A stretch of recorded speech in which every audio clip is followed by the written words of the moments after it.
매일 아침 꼭 챙겨야 할 뉴스 딱 3개만 골라서 깊게 들여다봅니다. 뉴스 3개 시간인데요. 오마이뉴스의 곽우신 기자 모셨습니다. 어서 오세요. 네, 안녕하세요. 박지훈 변호사 모셨습니다. 어서 오세요. 안녕하십니까. 네, 김영선 님이 저 대신 인사를 대신 건네주셨습니다. 다들 어서 오세요라고.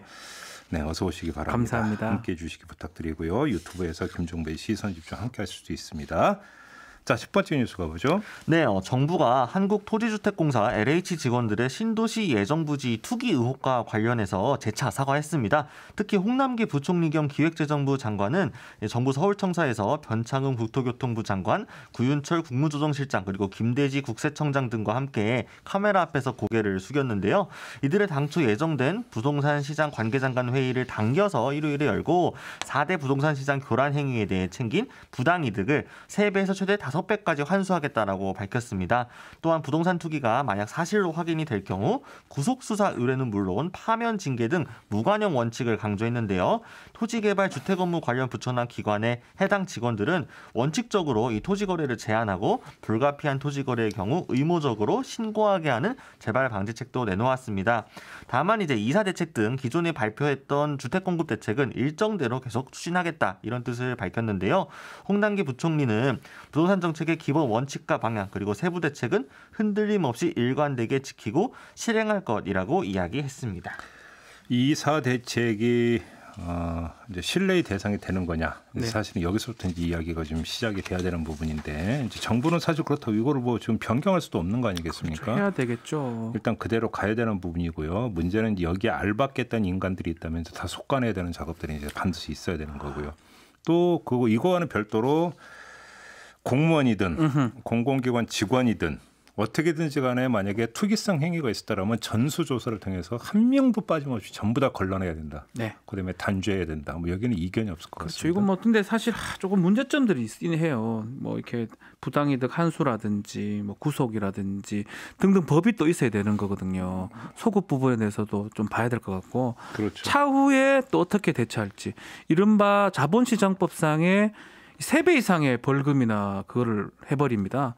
그래서 이거는 자본시장하고는 상관이 없는 그러니까 있고 그런 법이 자본시장법이 그런 것처럼 이 부동산 관련된 것도 벌금을 뭐 3배를 매긴다든지 그 이상을 한다면 더 효과가 좀 있을 것 같아요. 아니 그거는 그러니까 법을 바꿔서 앞으로 하겠다라는 건데. 그렇죠. 그럼 이번 거는 적용이 안 되는 거죠. 그러니까 제가 지금 계속 이걸 제가 이래저래 봤는데 이번 거를 부당이득을 3배에서 5배 환수한다. 이 법적 근거가 사실 있을지는 좀 애매하거든요. 그러니까 찾아낼 것 같긴 한데 지금 현재 제가 봤을 때는 소급해서 환수를 이렇게 명확하게 할 수 있는 근거는 저는 없어 보이거든요. 며칠 전에 저희가 이제 더불어민주당 진성준 의원하고 인터뷰할 때 이제 환수, 몰수 이제 그건 가능하다 이렇게 이제 주장을 하더라고요. 뭐냐 어떤 법률을 적용을 하느냐. 네. 그게 이제 부패방지법인가? 이거를 그렇죠. 부패방지법을 적용하면 가능할 수는 있습니다. 몰수는 가능하다. 예. 이 이야기를 하는 건데 뭐 서너 배. 네. 이게 지금 이거는 아마 그 법률 개정상인 걸로. 그렇죠. 이 지금 말은 하고 있지만 과거에 했던 것보다는 미래에 대한 어떤 대책이라고 봐야 되고 네. 과거 일어났던 거 찾아내는 거 하고 환수를 5배까지 최대 할 수 있다. 요거는 지금 법상으로는 부패방지법도 입증을 해야 됩니다. 부패방지 그 행위 자체가. 그래서 몰수까지도 쉽지는 않은 상황이다. 라고 말씀을 드리고 싶습니다. 그러니까 사실 그래서 정부에서 이런 이야기를 내놓았을 때 일각에서는 그냥 말잔치로 끝나는 거 아니냐라는 지적이 있기는 했습니다. 하지만 그럼에도 불구하고 뭐 지금 상황에서 정부가 뭐 발을 뺄 수도 없는 뭐 미온적인 태도를 보여서도 안 되는 부분이니까요. 스스로 뭐 이렇게 부총리까지 나서서 공언을 한 만큼 그러면은 확실한 재발 방지책이 될 수 있도록 후속 조치를 어떻게 밟아 나갈 것인가 이 부분이 조금 더 중요해 보이기는 하고요. 특히나 또 이번 사건 때문에 이사 대책 등의 공급 대책 자체가 조금 차질을 빚는 거 아니냐. 신뢰도가 담지되겠느냐 이런 지적도 많이 나왔는데 그러면서 또 이번 공급 대책에 희망을 걸고 있었던 소위 전월세 난민이라고 불리는 분들의 또 불안정에 대해서 또 그런 보도들도 많이 나왔습니다. 그러니까 정부에서는 그러니까 우리 확실히 좀 믿어달라. 이번 공급 대책 확실히 이대로 가겠다. 다시는 재발 방지해서 이런 식으로 뭐 투기하는 식의 공모를 나서지 않도록 하겠다. 이런 메시지를 좀 재차 강하게 내놓은 걸로 보입니다. 그래서 앞으로의 정책 추진력을 위해서더라도요. 근데 뭐 어떻게 처벌하니 뭐하니 이런 건 둘째 문제고 첫 번째 문제는 일단 다 낱낱이 조사하는 거 아니겠습니까? 찾아내야 될 것 같아요. 무조건. 일단은 찾아내고 네. 한 명도 빠져나가지 않게 전부 다 찾아내는 게 일단은 그게 뭐 직계 가족이든 뭐 명의를 어떻게 하든 간에 다 찾아내요. 실명이든 차명이든 다 네. 찾아내야 되는 거고요. 부동산 대책이 나올 때마다 정부는 투기 단속반 가동한다고 계속 해왔습니다. 네. 가동을 해왔는데 이번에 확실하게 밝혀진 게 뭐냐면 등잔 밑은 안 뒤졌다. 그런 거잖아요. 지금 등잔 밑 어두운 정도가 아니고 없어요. 아예 보지도 않았어요. 아니 등잔 밑이 아예 보지도 어둡지도 않은데 안 뒤졌다. 아예 안 봤어요. 예, 그러니까요. 등잔 밑은 아예. 그러니까 이제 그 어떤 자기 주변을 전혀 살피지 않으면서 그러니까 눈 불알이고 이제 민간 영역만 봤다. 그렇죠. 이런 이야기가 되는 거잖아요. 그죠? 네. 제 눈에 들보로 좀 봤으면 좋겠다. 입법까지 조금 이거 뭐 하루 아침 될 것도 아니지만 그렇죠. 참 안타깝습니다. 사실은. 이건 확실하게 미온적으로 갔다가는 후폭풍이 상당할 수가 있습니다. 정부도 그 점을 알고 있을 거라고 생각을 하고요. 두 번째 뉴스로 넘어가죠. 네, 고위공직자범죄수사처가 한명숙 전 국무총리의 모해 위증교사 사건을 대검찰청으로 넘겼다라는 보도가 나왔습니다. 공수처는 한명숙 전 총리의 이 모해 위증교사의 혐의자인 검사 2명에 대한 고발장을 접수했다라고 하면서 피의자와 사건 내용과 규모, 공소시효 완성 임박 등 사정에 비춰 대검이 수사와 공소쟁의 등을 맡는 게 적절하다고 판단해 대검에 이첩했다라고 밝혔는데요. 이제 공수처장은 공수처법에 따라서 다른 수사기관에 이 사건을 이첩할 수 있습니다. 그런데 검찰은 이 합리적인 의사결정 과정을 거쳐 혐의를 인정할 증거가 부족하다라면서 해당 사건에 대해 사실상 무혐의 처분을 내린 걸 아마 다 기억하실 텐데요. 같은 사건을 두고 공수처와 대검의 판단이 정반대인 셈입니다. 한편 이제 서울경제가 보도한 내용이 또 눈에 띄었는데요. 한동수 감찰부장이 이 사건을 기소할 뜻을 밝히면서 이문정 부장검사가 작성한 공소장 초안을 법무부에 직접 보고했다라는 이야기였습니다. 박범계 법무부 장관이 대검찰청의 무혐의 처분을 내린 경위에 대해서 들여다보고 있다는 보도도 다수 나왔는데요. 사건 공소시효가 얼마 남지 않은 상황에서 일각에서는 박범계 장관이 직접 수사지휘권을 발동할 가능성도 점치고 있습니다. 일단 그러니까 공수처와 대검의 판단이 정반대인 건 아니고 네. 공수처에 고발이 접수가 됐는데 우리는 지금 이거 할 수 없으니까 대검이 알아서 하라라고 넘긴 거니까. 그게 맞죠. 이게 해석을 공수처는 입장이 없는 거죠. 네, 간단히 공수처는 조직도 없고 예. 우리가 이게 혐의가 있다 없다 판단한 게 아니고요. 우리 게 아니다. 우리 못한다 지금 상황상. 그다음에 대검에서 해라. 검찰은 무혐의로 사실상 결론 내린 거고. 그렇죠. 그러면 뭐 최종 결론은 뭐 뻔한 거다. 네. 이런 이야기가 되는 건데 그래서 초점은 지금 이제 법무부 장관한테만 이제 가 있다 이런 거잖아요. 그렇죠. 법무부 장관의 수사지휘권이라는 부분이 지금 계속 얘기가 되고 그런데 있습니다. 이게 이제 수사지휘권 발동 요건이 되는 겁니까? 일단은 수사지휘권 행사가 뭐 배당이라든지 우리 봤죠. 직무배제 예. 이런 게 수사지휘권이었었습니다. 그래서 배당을 하면 예를 들어서 뭐 예입니다. 이문정 검사한테 다시 배당을 한 다음에 뭘 새롭게 하라고는 할 수가 없어요. 이게 이른바 재기 수사 명령이라 하는데 혐의를 내렸던 거를 불기소를 내렸던 거를 다시 기소를 하는 거를 수사하는 걸 재기 수사 명령이라 하는데 네. 일반적으로는 항고라든지 이런 걸 통해서 합니다. 예를 들어서 피해자가 내 사건이 무혐의 됐는데 이거 뭐 말이 안 되는 것 같다. 다시 조사를 해달라 해서 그것이 다시 고등검찰청이나 혐의가 있는 것으로 밝혀졌을 때는 가능한데 같은 급수에서 검찰이 똑같은 과정이거든요. 한쪽은 혐의가 없다는 한쪽 혐의가 있다. 쉽지는 않다고 좀 생각이 좀 듭니다. 그러니까 이제 작년 10월 같은 경우에 이제 윤대진 사법연수원 부원장의 친형인 윤모 전 세무서장의 피고발 사건의 경우 이미 뭐 오래전에 무혐의로 이제 검찰 측에서 결론을 내린 사건이었는데 강제 수사에 다시 착수를 한 적이 있었습니다. 근데 이 경우에도 추미애 당시 법무부 장관이 수사지휘권을 발동하면서 관련 조치로서 다시 강제 수사에 들어가는 거다 이런 보도들이 다수 나왔던 적이 있었거든요. 그러니까 뭐 구체적인 사건에 대해서 법무부 장관이 그 검찰총장에 대해서만 수사지휘를 할 수 있긴 하라고 명시되어 있긴 하지만 관련 조치들을 생각을 해봤을 때는 다시 들여다볼 수 있다. 뭐 이렇게 보는 게 좀 더 맞지 않나. 수사지휘권 행사를 기소를 하라고 행사를 할 수는 없을 것 같고요. 한다면 배당을 내릴 수 있을 것 같아요. 딴 사람한테.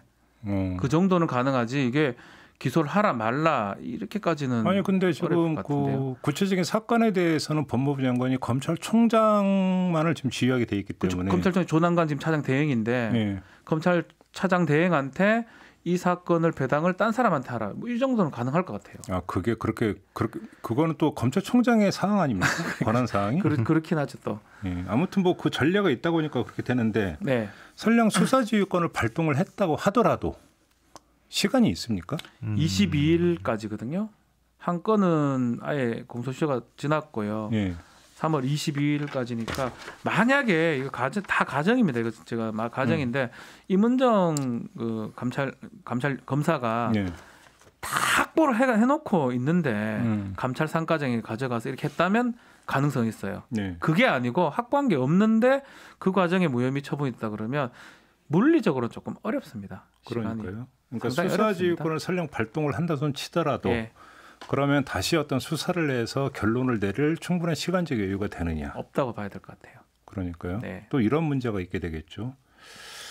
그래서 지금 이게 어떻게 결론이 날지를 좀 이제 봐야 되는 문제인 것 같고 또 한 가지는 그 이제 검찰 안에서 견해가 갈리는 거잖아요. 네. 그렇죠. 그러니까 임은정 검사나 이제 어떤 다른 네. 검사들의 지금 의견이 완전히 엇갈리는 거 아닙니까? 180도 다른 거잖아요. 네. 이게 어떻게 이렇게 이 있을 중간에 근데 여기 한동수 또 감찰부장이 또 네, 네, 있긴 네. 합니다. 네. 한동수 감찰부장 결재를 또 뛰어넘었다는 얘기도 있고 뭐 여러 가지 확인은 안 되고 있는데 한동수 감찰부장은 이거 무혐의하면 안 된다라고 계속 얘기했고 그걸 넘어가가지고 조남관 차장한테 결재를 맡았다 뭐 이런 얘기도 있는데 이게 다 좀 확인이 좀 돼야 될 것 같아요. 정말 그 뛰어넘는 게 중요한 게 아니고 이게 기소할 만큼 증거들이나 수사가 충분했던가 그러면 좀 가능하겠죠. 근데 그게 아니라면 직무를 바꾼다 해가지고 결론이 달라지지 않거든요. 사실 그래서 그런 어떤 의사 결정 과정이 뭐 최근에 계속 검찰 안에 보면 중간에 뛰어넘기도 하고 뭐 이런 경우가 자꾸 있기 때문에 정확하게는 알 수는 없습니다. 그러니까 저는 그 얘기만 나오면 뭐 헷갈려가지고 뭐 어떤 뭐 이런 규정이 있다 또 네. 저런 규정이 있다 다 다른 규정을 갖고 나오니까 그러니까요. 교통정리가 안 돼요. 다 법률 전문가들이잖아요. 다 자기한테 필요한 규정 하나씩 들고 와가지고 내 말이 맞다고 지금 하는 좀 형국입니다. 네, 지켜보는 국민 좀 그 인식을 좀 도움 주기 어떻게 좀 정비가 안 되나요? 그런 변호사들도 잘 모르겠어요. 뭐 이런 게 또 있었구나라고. 거기다가 어떤 규정 중에 뭐 공개 안 된 규정이 또 뭐 그렇게 많더라고요. 내부 규정들이 있습니다. 수사 예규 같은 게 있습니다. 그러니까요. 예. 알겠습니다. 자, 마지막 뉴스로 넘어가죠. 네, 마켓컬리가 일용직 노동자들의 블랙리스트를 만들었다는 의혹이 사실로 드러났습니다. 경향신문이 보도한 내용인데요. 마켓컬리가 이제 일용직 노동자들을 현장에서 속아내기 위한 목적으로 작성을 했다고 보는데요. 이 블랙 처리라고 표현이 했습니다. 블랙 처리한 노동자를 골라서 단체 카카오톡방 등을 통해 협력업체에 마켓컬리가 전달을 하면 이 대행업체들이 리스트에 오른 노동자들의 개인정보를 공유해 이들에게 일감을 주지 않는 방식으로 운영이 됐다고 합니다. 대상자는 500여 명 이상으로 추정이 되고 있는데요. 이제 마켓컬리 측에서는 회사에서 공식적으로 블랙리스트 작성을 지시한 적은 없다라면서도 지난 2월 물류센터 현장에서 블랙리스트를 운영했다는 사실을 인지했고 곧바로 중단하라는 지침을 내렸다라고 해명을 했습니다. 근데 특히나 설사 블랙리스트를 운영했다고 하더라도 도의적으로 비난받을 수준의 행위일 뿐 근로기준법 위반은 아니라는 취지로 이 경향신문을 통해서 해명을 했는데요. 하지만 근로기준법 40조는 누구든지 근로자의 취업을 방해할 목적으로 비밀기호 또는 명부를 작성 사용하거나 통신을 하여서는 아니 된다라고 규정하고 있습니다. 아니 일단 좀 궁금한 게 왜 블랙 처리를 해요? 뭐가 문제가 됐던 거예요? 그러니까 이제 그 여기서 경향신문에서 나온 사례를 보게 되면요. 해당 노동자가 이제 1년 6개월 정도 장기로 근무를 하던 노동자였는데 내부 고발을 한 이력이 있다고 합니다. 이제 직장 이제 마켓컬리 내 갑질이라든가 성희롱 관련해서 내부 고발을 그 사내 법무팀에 한 적이 있었는데 본인은 이것이 빌미가 되어서 본인이 갑자기 일감이 뚝 끊겼다라고 주장을 하고 있고요. 근데 마켓컬리 측에서는 그것과 관계가 없고 근태 문제로 일감을 끄는 것이다라는 식으로 이야기를 하고 있습니다. 근데 이제 단순히 이게 개인을 타겟으로만 찍어서 한 게 아니라 이런 식으로 여러 노동자들을 블랙리스트를 만들어 관리하고 있다라는 거가 이제 드러나는 셈인 거죠. 이제 취업 방해라고 하거든요. 딴 곳에 취업되는 것을 방해하는 행위를 절대적으로 근로기준법에서는 금지하고 있습니다. 네. 그게 뭐 지금 도의적으로 얘기를 하는데 이렇게 도의적으로 얘기하기 좀 어려운 게 살짝 표식만 해도 되거든요. 그 사람에 대해서 꼽혀 가위를 X를 해놨다든지 네. 체크를 해놨고 그게 본인들은 아니다 그러지만 그런 유사한 사람들한테는 체크만 돼 있다면 그것도 기호를 사용했는 거 봐가지고 이 취업 방해 조항의 위반으로 보는데 이 블랙리스트 작성이라고 볼 수 있는 충분한 여지가 있는 게 아닌가 이렇게 보이는데요. 근데 저는 도의적 책임이 아니고요. 회사의 해명이 제가 볼 때는 세상 물정을 참 모르는 해명이다라고 생각을 하는 게 그러니까 사법 처리는 무섭고 네. 상도위를 위반한 기업에 대한 소비자들의 어떤 그 대응은 안 무섭다는 얘기입니까? 그렇죠. 그것도 무서워해야 되죠, 사실은. 그러니까 이 도의라는 게 상도의라면 상도의를 어긴 회사에 대해서 지금 소비자들이 어떻게 지금 대처하는지 아직을 잘 파악을 안 하고 있는 건가요? 못 하고 있는 건가요? 그러니까 그죠?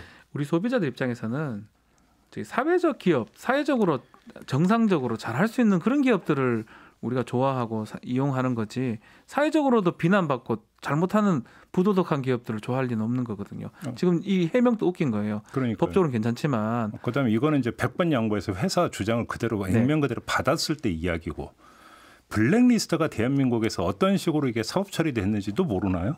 이 회사는? 그러니까요. 그게 아니 이게 뭐 법적 처벌 대상이 아니라는 것을 왜 자기들이 이야기를 합니까? 그건 사법기관이 알아서 판단하는 그렇죠. 그잖아요. 그렇죠.